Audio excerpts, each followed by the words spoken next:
Today I'll be making a mallet. I'll be using oak for the head and birch for the handle. Start by marking out the pieces for the head of the mallet. These need to be identical in size, so I'm cutting them with a crosscut saw using a bench hook.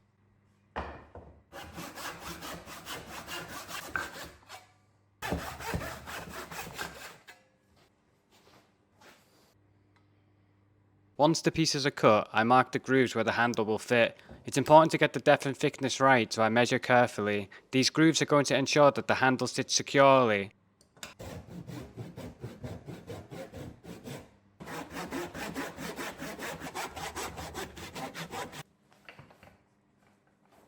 Now that the stop cuts have been done, I take a chisel and start removing the waste. I get relatively close to my line before coming back with a hand router to flatten the bottom perfectly. If you don't have a hand router, you could get the bottom relatively flat by taking your time and using stabbing motions with your chisel.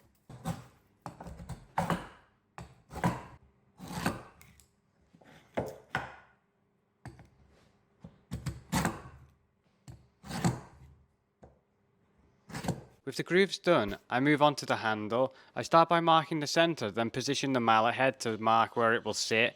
These lines will guide me later when I take the handle to the lathe.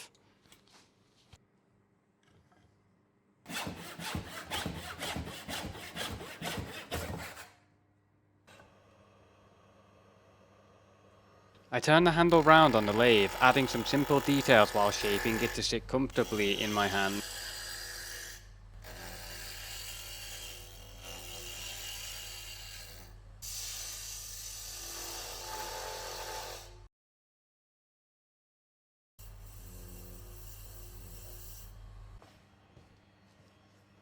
With the pieces ready, it's time to glue up. I make sure everything is aligned perfectly before clamping it together. A good bond here means the mallet will hold up for years.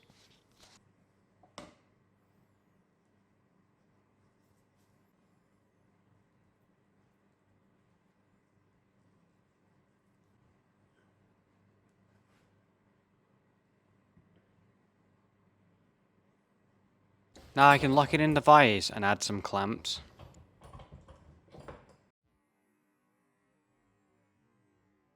Now I cut a small 5-degree bevel on the edges of the mallet head. This not only gives it a more polished look, but it also helps with the precision of the mallet when striking.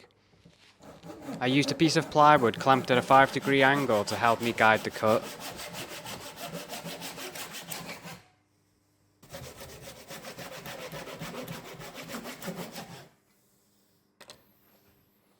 I use a round over bit on the router to soften the edges to avoid chipping and give the mallet a smoother look.